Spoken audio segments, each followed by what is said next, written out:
The headlines. Student of Bethel High School regains freedom 2 years after abduction. CBN debunks Naira scarcity. Court orders Emefiele's release from EFCC custody. And from the international scene, Israeli air raid kills Palestinian journalist and family in Gaza. Hello and welcome to Trust TV News Update. I am Sumaya Abubakar.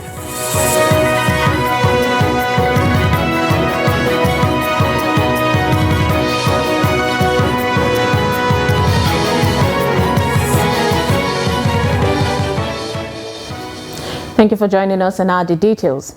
A student of Bethel High School, Kaduna, who was abducted among the 121 students kidnapped by the terrorists, has regained freedom after being in captivity for almost 2 years. The president of the Baptist Conference, Reverend Ishaya Adamo Jangado, while confirming the release of the student to Trust TV's Bello Musa, declined to divulge further information, stating that a media address will be made soon. In July 15, 2021, terrorists invaded the school, abducted the pupils. The grandmother told me that she was also just sitting in her room, and there was a knock at the door, and she opened, and lo and behold, our great son came back. How?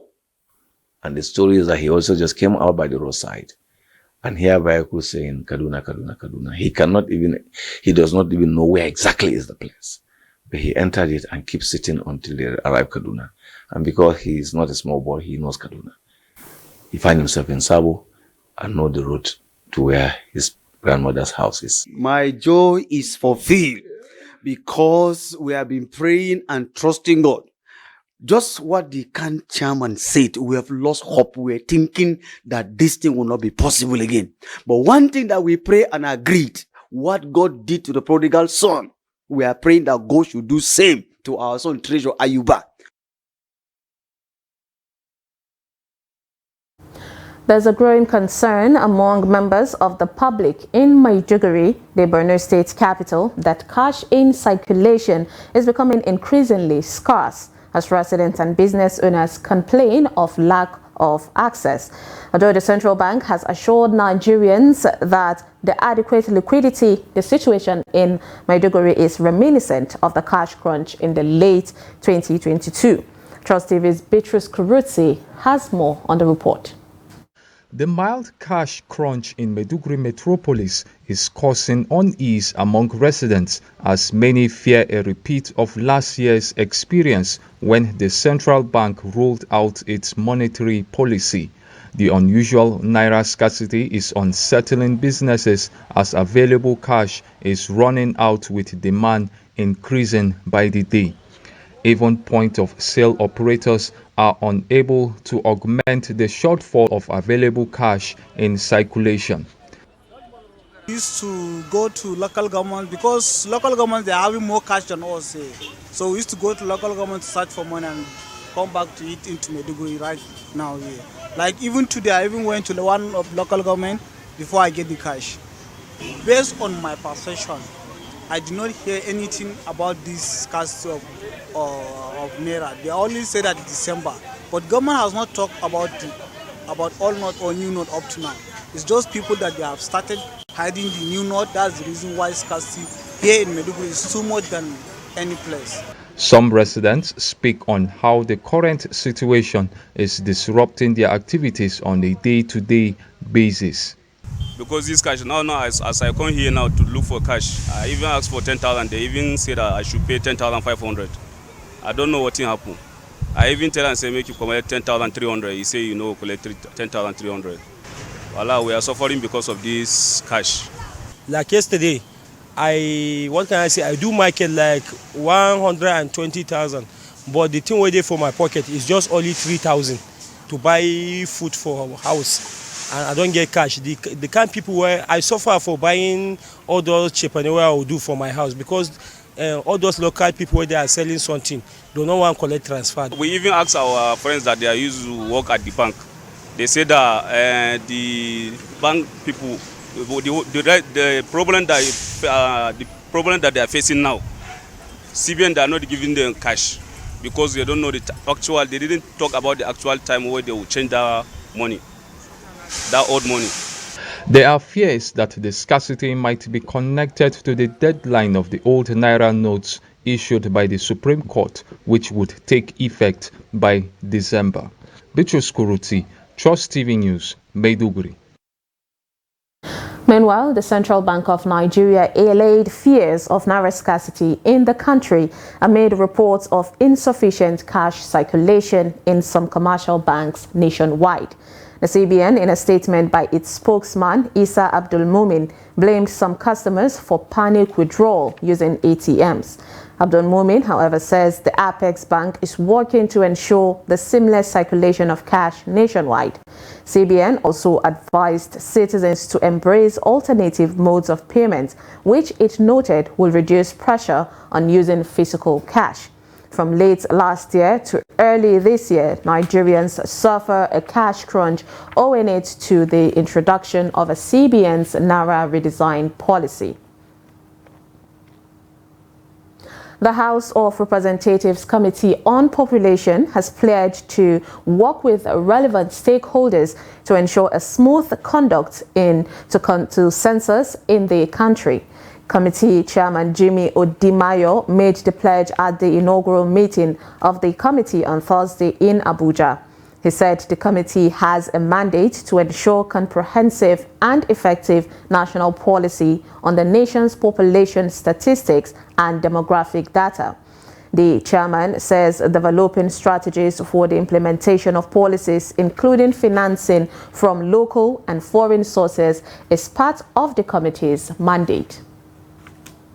The census budget and census preparation, they've gone over 80%.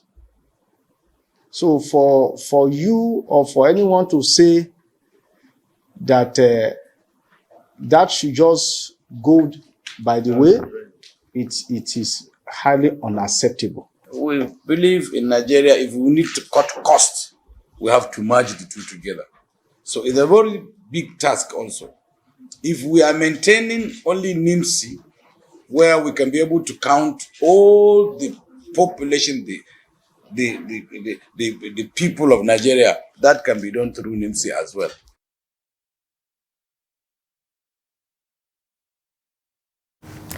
Justice O. Adeniji of the High Court in the Federal Capital Territory, Abuja, has ordered the immediate and unconditional release of the immediate past governor of the CBN, Godwin, from the custody of the Economic and Financial Crimes Commission on Thursday.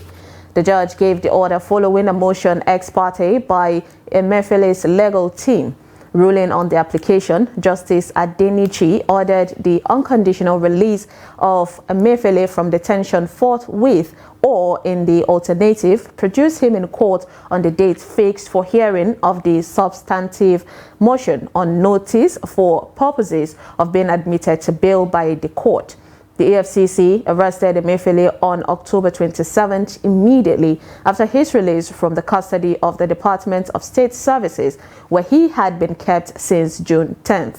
The embattled ex-CBN boss has been embroiled in legal matters since his removal from office by President Bola Ahmed Tinubu. The Independent National Electoral Commission has assured residents of Imo of their early arrival at polling units on the day of the election.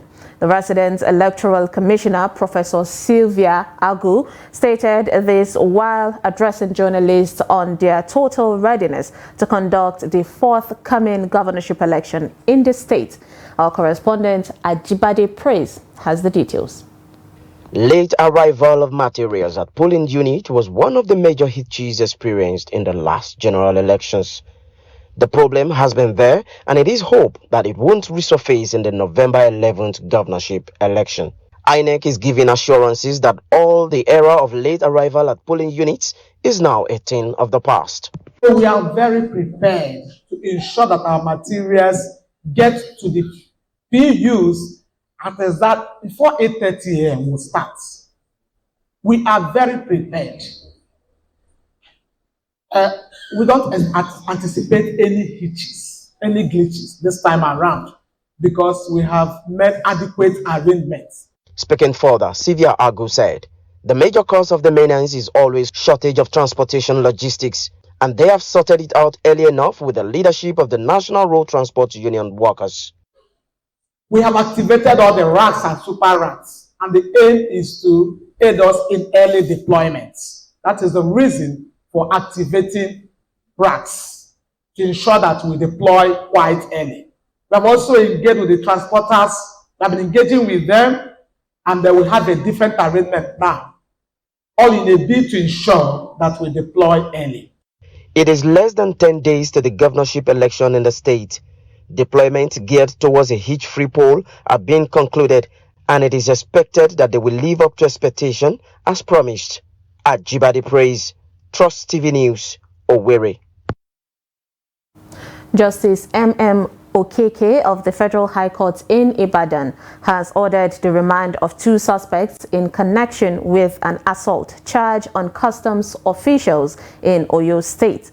The suspects were accused of shooting a custom officer during a routine inspection at Tapa in Ibarakpa area of Oyo State. The case has been adjourned until the 24th and 25th of January 2024 as counsel for the 2 defendants applied for their bail. We believe they should not be granted bail. We have stated our reasons in our own counter affidavit before the court. So on the dates, the application will come most likely before the 24th and the 25th. Because if you were in the court, if you listen, the court was saying that if the papers are ready, they can come before the time so that the application could be taken. When you charge to court, you will be made known of the offense against you, which will be read to you clearly and to your understanding. Having pleaded to it, whether you are guilty or not guilty, so the court will go ahead and the application for bail will be made. A coalition of Igbo Unions of Nigeria, the CIUN, has given Abia State's Governor Alex Otti a 48-hour ultimatum to apologize to northern traders in the state and stop persecuting them. The union said the move by the governor to forcefully eject northern traders at the Lobanta Garike cattle market will have a negative effect on Igbo traders in the north and across Nigeria. Governor Otti had issued a 14-day ultimatum to all northern traders in the Lobanta Garike cattle market in Omoneochi local government area to vacate the place. But a statement on Friday in Abuja, signed by the Igbo Union's chairman, Obinna John Okoroafo, the secretary, Udoka Onwuka, and the public relations officer, Maduabuchi Ibe Madu, asked the governor to rescind his ethnically motivated outburst and apologize to the northern traders. You're watching News Update on Trust TV. Coming up, we'll take a look at public health concerns in Katsina as dry season sets in. These and more after the break. Stay with us. You see, in politics, you give your contribution to the best of your ability. If you want, I'll forward to you this statement. You go to this bank and verify. But there are people who say not spending money is not about you in itself. Let me finish. But there's so much to be done. Let me finish. Now, you don't allow me to explain myself. The recent development shows abductions are now a factor of informants embedded in community. It's not about the people of Katsina to say that, no, during my administration I was able to stop insecurity. No, it's about collective responsibility for all of us. And what we should ask ourselves is not what has been seen, is the life better? Are there more people who are unemployed who are not become employed? Is the level of corruption has gone down? Is there inclusion? All those issues. We're actually a gas country with associated oil. Our focus has always been on oil, that we have never paid significant attention to gas. To do it effectively, we need to have honest conversation. with ourselves. Government needs to come down from its high horse and communicate with the people and build trust. There must be a solution. We cannot continue this way. They must come back to the table and agree. So whose child will do deny education? All these children that sit for jam, they want to go to higher institutions. But just a short while ago you were saying that why bring 10 children when you cannot cater for them? So why bring more universities when you cannot cater for the existing?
Welcome back. If you're just joining us, this is News Update on Trust TV. Here's a recap of our top stories. Report: students of Bethel High School regains freedom 2 years after abduction. And CBN debunks Naira scarcity. Moving on to more stories, the Nigerian Security and Civil Defense Corps says it has concluded investigations on suspected homosexuals arrested with the plans to contract same-sex marriage. The NSCDC in October arrested 76 individuals in Gombe metropolis on suspicion of homosexual activities. Trust TV's Ibrahim Ismail has an update. The arrest of the suspected homosexuals has generated public interest beyond Gombe State as the NSCDC unravels the suspected same-sex activities. So far, the Gombe State Command of the NSCDC has confirmed the release of 55 individuals that have been cleared of wrongdoing. The NSCDC, after conducting medical examinations and other investigations, has found evidence linking 21 suspects to transgender and homosexual activities. Investigation is ongoing. At each stage, we need to satisfy the finding, the records, and what to be tendered to court or before court are intact. And as God will have it, we virtually arrested virtually everyone within the scenario of the event. That one is normal. Before we come back to office and filter those that are directly involved and those that are not directly involved. Speaking on the changing societal value system, the commandant identified parental gaps and other vices as factors responsible for the rise in homosexual acts. Gombe State government, in reaction to the development, constituted a committee of religious leaders, human rights activists, and the judiciary with a mandate to unravel the facts of the matter. We are not delivering a judgment on this matter. We can recommend for them to be taken to court, but we can't preempt the court. Although investigations are still ongoing, it remains to be seen how the outcome will determine the fate of the suspect, as same-sex marriage remains illegal in Nigeria. Ibrahim Ismail, Trust TV News, Gombe. The current hazy condition in some northern states has called for regular checks on some strategic places to ensure effective monitoring, safety and protection of public health. In Katsina State, Trust TV spotted some environmental health officials at Charanchi markets monitoring food vendors, slaughterhouse and other strategic places to ensure compliance with safety regulations. Abdullahi Ahmadi completes the report. The regular monitoring is key in ensuring safety of foods and effective adherence with regulations by identifying and mitigating potential public health risk in the markets. The sanitation officials were seen observing and providing education and guidance on best practices on food safety and sanitation to market vendors.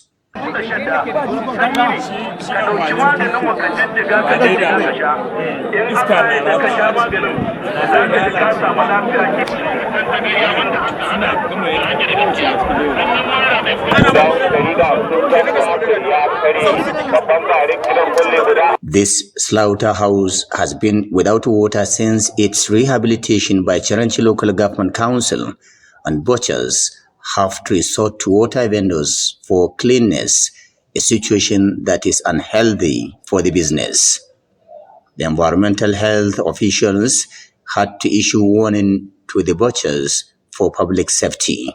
We are conducting thorough investigation and inspection to ensure that whatever we are inspecting, to ensure the safety and it is free from any diseases.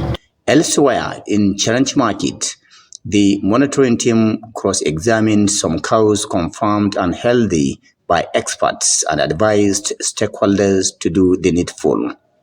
This cow was also identified to have been slaughtered outside the market slaughterhouse, which forced these officials to interrogate the owner about the safety of consuming its meat. This exercise is not only limited to local markets. The environmental health officials were also noticed monitoring restaurants, bakeries, and residential houses in Katsina City, offering health and sanitation tips to owners. Any government program that is coming up, especially a one that is established, not in form of ad hoc, must be backed by a law. So they have their own laws to some extent. They can call for prosecution or sanctions, because their main goal is to prevent diseases from spreading and to protect the health of the environment as well as the health of the people. Experts commended Governor Dikko Radda's administration for reintroducing this practice and suggest consistent monitoring to ensure a healthy and habitable environment. The practice is also expected to reduce contaminated food-related diseases and other health concerns. Abdullahi Ahmadi, Trust Television News, Katsina. In business, Naira has risen to 1,120 Naira against the dollar as the foreign exchange market reacts to the news of the Central Bank of Nigeria commencing clearance of some of its FX backlog on Thursday. This represents an appreciation of 50 Naira or 4.27% compared to the 1,170 Naira it traded for on Wednesday. Currency traders, also known as Bureau de Change operators, say the Naira is recovering well after making a quick recovery from 1,170 Naira to dollar in the morning to close trading at 1,120 Naira per dollar. From the international scene, an Israeli air raid has killed a journalist working for the Palestinian Authority's television channel, as well as 10 family members. Palestine TV accused Israel of carrying out a deliberate assassination of Muhammad Abu Hattab as it bombed his family home in Gaza's Khan Yunis in the south of the territory. Sources at Nasser Hospital in Khan Yunis said at least 11 people were killed in the strike. The statement said an airstrike hit Abu Hatab's apartment shortly after his arrival. Meanwhile, the Israeli forces have killed at least 9 Palestinians and injured dozens more in overnight raids in the occupied West Bank. At least 5 were killed in Jenin, where the Israeli military blew up the homes of 2 wanted Palestinians and destroyed at least 3 monuments in and near the Jenin refugee camp. The raid, which is the 6th in the past 2 weeks on Jenin, started at about 2200 GMT and lasted about 9 hours. The Jenin refugee camp has long been viewed as a bastion of Palestinian resistance, more so in the past 2 years when fighters started working in tandem to confront the Israeli occupation forces. In Al-Fawar refugee camp south of Hebron, Israeli forces confronted Palestinians for nearly 3 hours, killing 2 people and injuring at least 5 others.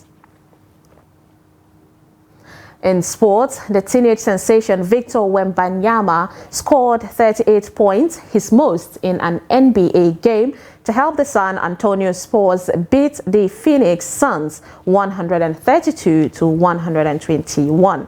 The 19-year-old, who was the league's top draft pick this year and stands at 7 feet 4 inches tall, also grabbed 10 rebounds in his 5th NBA game.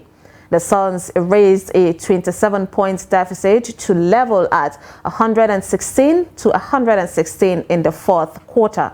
Frenchman Wembanyama then scored 10 points as the Spurs went on a 12-0 run on the way to securing victory. Overall, Wembanyama has scored 103 points in his 5 NBA outings, and Devin Booker scored 31 points and registered 13 assists for the Suns on his return from an ankle injury, while teammate Kevin Durant scored 28 points. And with that, we wrap up News Update on Trust TV. Do not forget to follow us across all our social media platforms and join our YouTube live stream for more news programs and documentaries. I am Sumaya Abubakar. Thanks for watching.